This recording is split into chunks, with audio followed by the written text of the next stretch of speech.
Caríssimos amigos, estamos aqui para mais uma gravação e depois de termos falado da seriedade na última gravação, onde se falou que a sacralidade é o ponto de equilíbrio das tendências da alma.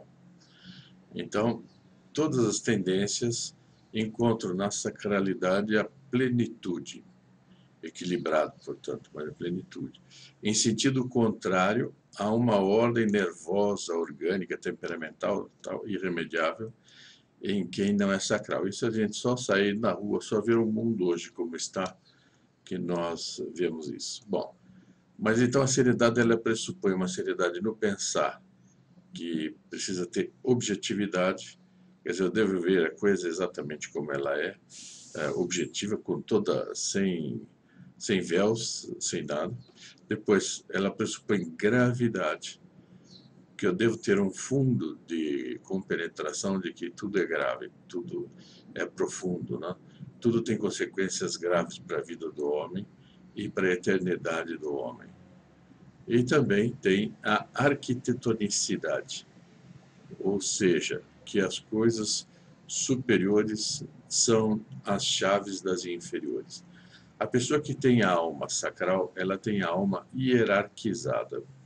E porque ela tem hierarquizada, a partir das coisas mais altas, ela tem a chave para entender as coisas menores.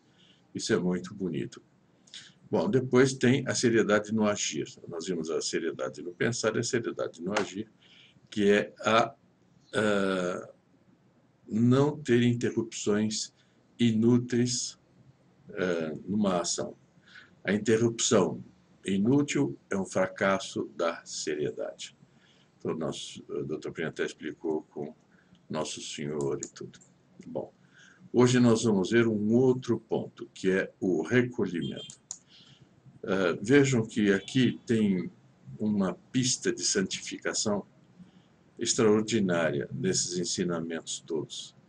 E eu que convivi muito tempo com o Dr. Plínio, e vejo exatissimamente que ele descreve aqui como é que ele se passava na alma dele. Não que outros santos não tivessem isto, mas ele explicitou isto. E isso é um apoio precioso para quem deseja se santificar. É o que todos nós devemos desejar. Então, ele começa dizendo: de que adianta ter um palácio sacral? Eu estou projetando um palácio sacral. Se não tenho a sacralidade na alma, é muito comum as pessoas não se darem conta do que estão vendo. Existe até uma expressão que se diz: é como um boi olhando um palácio. Então, se a pessoa não tem a sacralidade na alma, que adianta ela ter um grande palácio sacral, não? Bom, então, qual é a distinção entre seriedade e recolhimento? Na reunião passada, nós vimos a seriedade, que é a posição da alma, por onde ela, por honestidade, por probidade, procura ver as coisas absolutamente como são, sem nenhuma condescendência para a falta de objetividade no ver. Tanta coisa eu não vou ver inteiramente, porque é meio... Não, tem que ver tudo até o fim. É a disposição de espírito de ver a verdade de frente, por inteiro, como ela é e em sua hierarquia. Portanto, dando maior valor às coisas altas do que às coisas que não são. Veja como é comum no habitual das pessoas não darem precedência às coisas de valores mais altos, mas se entreterem às vezes com coisas mínimas. Continua o Dr. Plínio. Qual é a distinção entre seriedade e o recolhimento?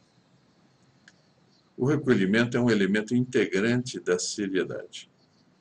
E não seu contrário. Não é o contrário. Ele participa, ele faz parte. É, entretanto, um aspecto tão importante que vale a pena tratar dele em separado.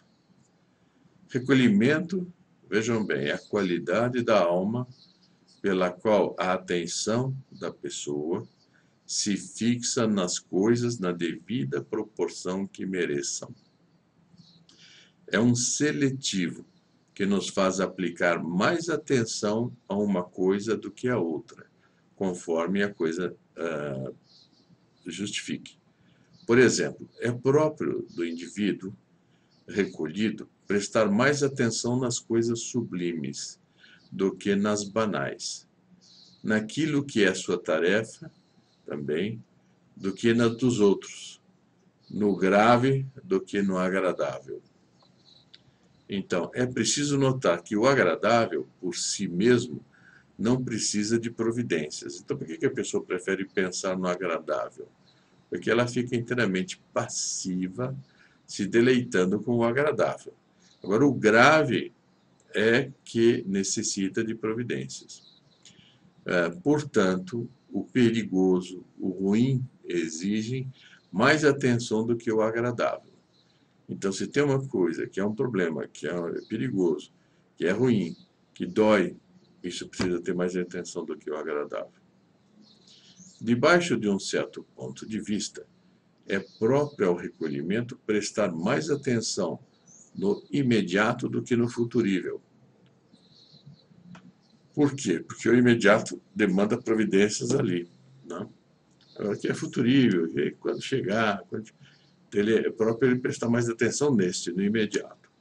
Outro aspecto do recolhimento, ao tratar das coisas inferiores, procurar relacioná-las com as superiores e procurar ver as coisas superiores nas inferiores. Isso faz uma alma elevada. Por exemplo, que quando ele escovava os dentes, ele se imaginava como um aliado de Deus na limpeza do mal sobre a terra. Então, está dando uma escovada, assim como Deus escova o mal da terra, assim também o homem tem uma participação mínima enquanto ele está escovando os dentes nisso. E o fato dele, na hora de escovar os dentes, ele elevar esta cogitação a Deus, acaba sendo como que uma oração. O recolhimento é uma excelência da alma, por onde a pessoa é capaz de dar valor às coisas de acordo com a ordem hierárquica e arquitetônica. Quer dizer, na proporção que aquilo merece. Então, o recolhimento é um elemento da seriedade, não uma coisa distinta. Portanto, é um seletivo da atenção e do esforço da inteligência, feito especialmente para tomar em consideração a hierarquia das coisas que a seriedade nos mostra. Segundo ponto, dissipação. O vício oposto ao recolhimento é a dissipação. Tudo superficial, sem nada, sem prestar atenção séria em nada. Então diz, recolher é juntar as coisas que estão esparsas. Recolher as coisas numa sala, por exemplo, né? Mais ainda, juntar coisas que estão esparsas, reconduzindo-as para o lugar de onde não deveriam ter saído. Isso é recolher coisas. Acontece que, por defeito da mente humana, um espírito não formado nessa virtude tem o vício da dissipação, que é o oposto. Então, o que é dissipação? Dissipar é deixar as coisas espraiarem-se para fora do lugar que lhes são próprias. Então, fulano dissipou o patrimônio, se costuma dizer. Ele tinha um patrimônio e o jogou para quem não era dono. Pôs em mãos de quem não devia possuí-lo e o perdeu. Pode-se dizer, tal família se dissipou ao longo dos séculos.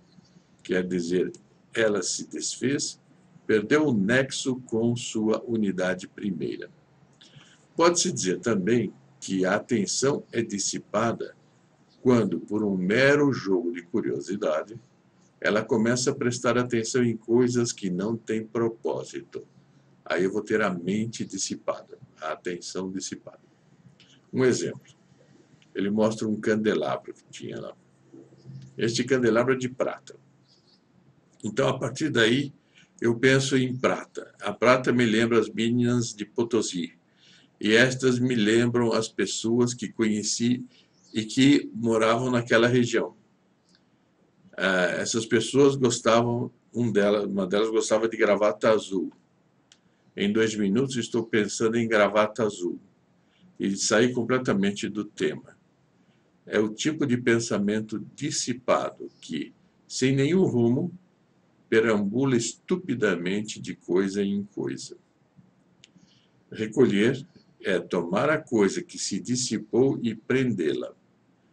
Da mesma forma, o recolhimento consiste em recolher nossa atenção, naturalmente dissipada, e fixá-la, pois, em virtude do pecado original, a mente humana é naturalmente dissipada. Depois, com a televisão e outras coisas, as pessoas perderam capacidade de raciocínio e a dissipação dominou. A virtude do recolhimento a recolhe e ordena no rumo que deve tomar. Terceiro, o espírito recolhido presta sapiencialmente atenção em todas as coisas na devida hierarquia. O que é isso? Primeiro, sapiencialmente é com sabedoria. Então, o espírito recolhido, ele olha tudo, ele acompanha tudo, mas ele presta atenção na devida hierarquia. O que merece mais atenção, eu dou mais atenção. O que não merece, eu dou menos atenção. Os senhores notarão, provavelmente, diz ele, que o espírito recolhido não é o que só presta atenção numa coisa. Ele presta atenção em todas, mas as coloca na devida hierarquia. O espírito recolhido presta atenção em tudo. Ele vê tudo e nota tudo, mas dando a cada coisa sua hierarquia. Acaba sendo que há uma certa idade em que o homem já dá por visto tudo o que é secundário e fixa sua atenção quase que exclusivamente em algumas pistas principais. O resto ele vê como que não vendo, porque já está visto. A pessoa vai, com a idade, ela vai chegando neste ponto, né? A força de recolhimento se supera certos conhecimentos. Já viu o que é o suficiente e se concentra em outros. Mas isto não quer dizer que o espírito não tenha visto tudo. Se vou andando pela rua e vejo uma formiga, dificilmente eu prestaria atenção nela. Por quê? Sobre formigas, o que compete a mim saber, eu já sei. Há um tipo de homens que são uma espécie de mutilados da realidade. Eles não têm essa observação de tudo. Tenho horror desse tipo de homens, como os pulmões têm horror do ar confinado. Nossa cabeça foi feita para o ar grande da realidade total, com todos os seus sopros. A virtude do recolhimento, assim descrita, é forte e altamente simpática. 4. O recolhimento da vocação comum de todos os homens e nas vocações especiais. Vejam só que bem pego. Há alguns santos que tiveram vocação especial de meditar exclusivamente sobre as coisas do céu. Bastava eles pararem, rezarem um pouquinho e logo as cogitações subiam. Eles agiram santamente, agindo assim. Por exemplo, houve um santo que passou a vida inteira no fundo de um poço, rezando. É uma vocação especial. E o que caracteriza as vocações muito especiais é que elas são sublimes nos casos individuais, mas conduziriam à insanidade se fossem padrões gerais. Então, tem também um santo chamado São Simão Estilita. São Simão Estilita, ele passou grande parte da vida dele no alto de uma coluna. E as pessoas subiam por uma escada para se orientarem com ele, se aconselharem, etc. Mas ele lá ficava com chuva, com tudo, ele ficava no alto daquela coluna. É uma vocação bem especial.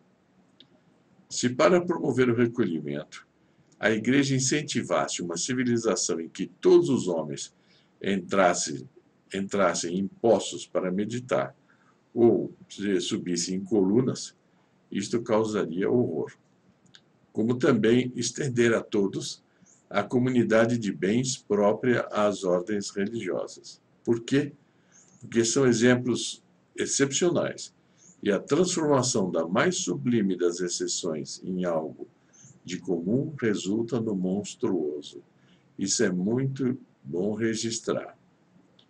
A regra geral é, primeiro ponto, ver tudo, mas detendo a atenção na medida em que cada coisa merece. Depois, relacionar cada coisa com o que é sublime. Quinto, caricatura do recolhimento. A piedade deformada nem considera a fixação do espírito num ponto. É apenas para prestar atenção, não olhar. Passa pela rua sem olhar nada, como um cretino, literalmente. Vê as maiores barbaridades e não execra aquilo, não analisa, não considera, não faz um julgamento. Estará pensando no quê? Por exemplo, o chuchu estará pronto quando eu chegar em casa. Depois, gosto de chuchu com uma pitadinha de sal. Depois, outro ponto, a abóbora não é mais gostosa do que chuchu? Isso não é recolhimento, mas é o que a piedade deformada aponta como recolhimento. A galinha é um símbolo do falso recolhimento. A pessoa entra no galinheiro, abre a porta, a galinha sai correndo, estupidamente, na primeira direção que está diante do bico dela, e se esconde num lugar que não esconde nada. É a imagem frisante da falta idiota de recolhimento. Agora veja que interessante isto. A imagem verdadeira do recolhimento em figuras como Bismarck, Adenauer e Churchill.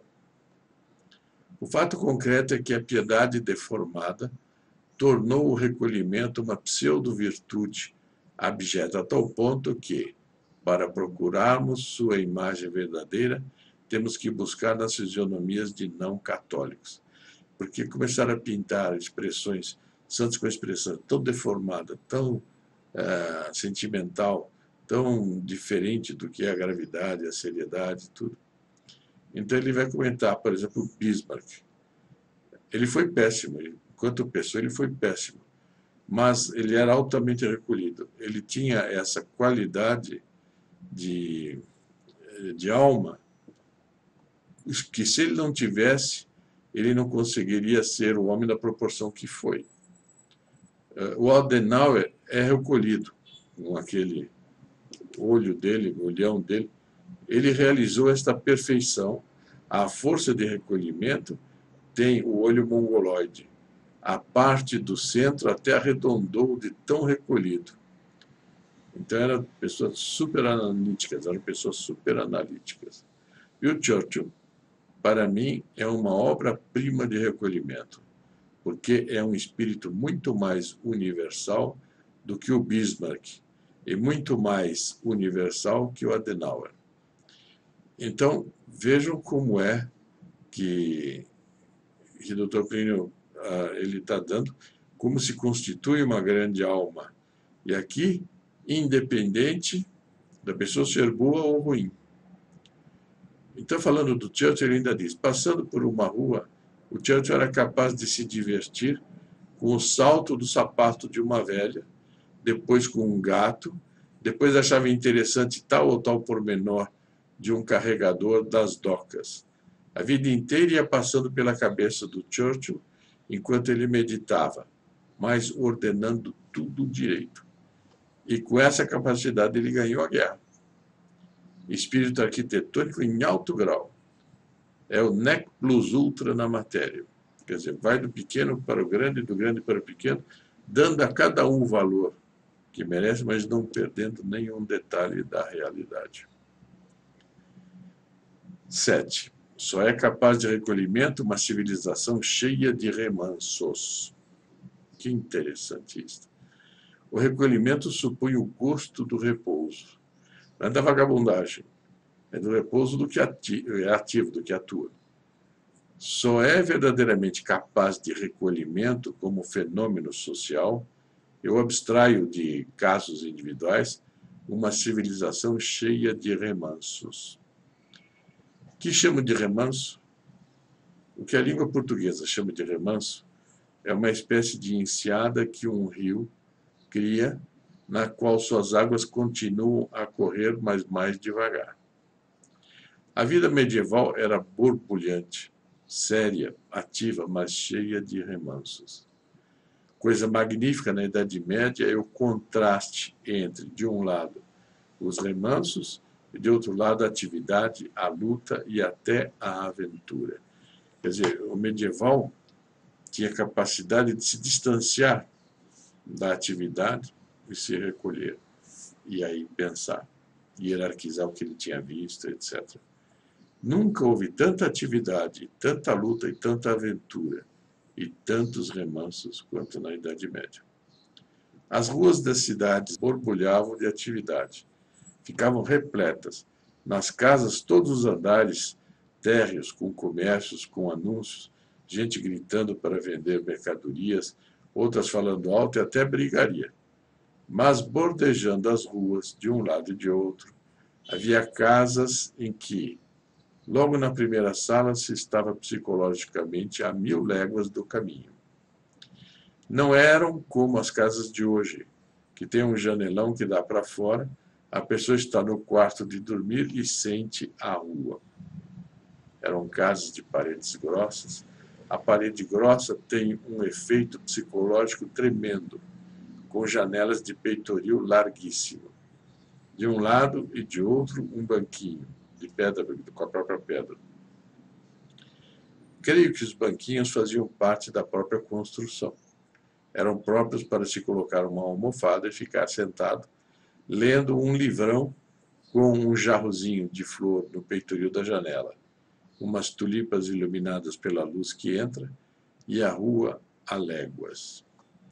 Os vidros das janelas eram aqueles fundos de garrafa, de maneira tal que o ambiente da casa dava a impressão de intimidade, a poucos centímetros da rua, onde estava havendo toda aquela barulheira. Noites calmas, muito recolhidas. Os bandidos prestavam este serviço. Todo mundo tinha medo de sair por causa deles, devido à falta de iluminação. Fora ruge o perigo, mas as casas têm aquelas portas com grande dobradiça de metal e aquelas trancas aferrolhadas. Dentro, ele se sente aconchegado, com uma carapuça e bebendo um chá de losna, com pantufas junto à lareira que está acesa, enquanto alguém vai lendo a história dos antepassados, mesmo nas famílias plebeias, ou lendo o Evangelho e a vida dos santos. Tem-se a sensação de tranquilidade.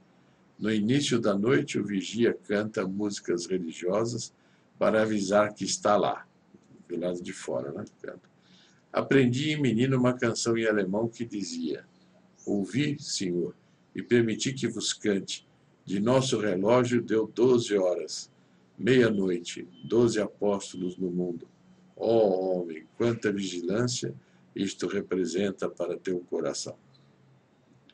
De longe, minutos depois, ainda se ouvem os últimos ecos.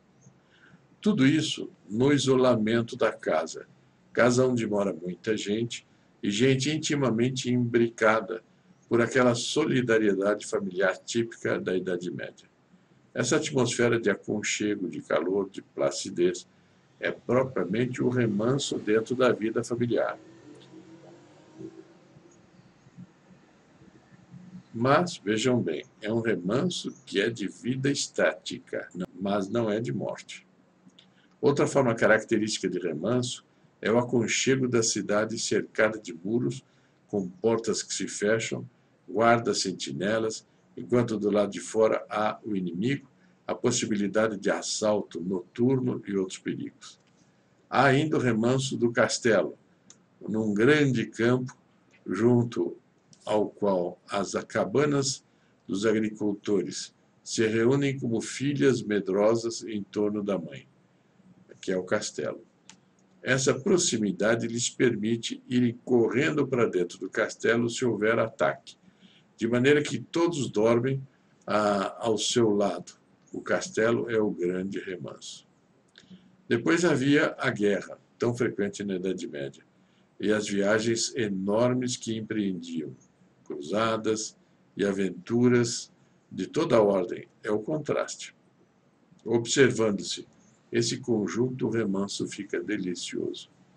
Há muito calor humano, muito aconchego. O remanso não é para a vida inteira, mas uma alternativa para a luta, o trabalho, a aventura. São ocasiões em que toda a sensação de perigo se afasta e o homem se distende inteiro. Infeliz da época que se inventou a televisão, que acabou com o remanso. E nessa distensão as coisas retornaram à sua verdadeira hierarquia. Imagine, por exemplo, o comerciante que passou o dia inteiro posto no seu comércio. Ele chega à noite em casa, as atividades comerciais estão encerradas, e ele está posto num ambiente tão diferente da sua atividade comercial que fica como que forçado a não pensar mais nela. Então, a hierarquia de valores se restabelece e ele se torna capaz de ter distância psíquica. Não tem distância psíquica quem não tem recolhimento, quem não aprecia o remanso. Há nisto um equilíbrio, uma ordem, uma afinidade com a natureza humana que torna isso belo. 8. Esse é o perfil moral do verdadeiro católico de nossos dias. Ao longo dessa descrição, vai-se vendo nascer o perfil moral do escravo de Nossa Senhora. Ele tem que restaurar em si esses valores que foram perdidos, pois esses são os pressupostos da sabedoria. Uma pessoa assim é invencível. Não há quem a dobre. É como um carvalho no meio da tempestade. Nada o derruba. Todos os ventos podem desabar sobre ele. No fim, o vento se cansa, perde o fôlego, o carvalho descansa no remanso da bonança, e sua galharia está intacta. Assim deve ser um homem da destra de Nossa Senhora. E assim foi Nossa Senhora. Até a próxima.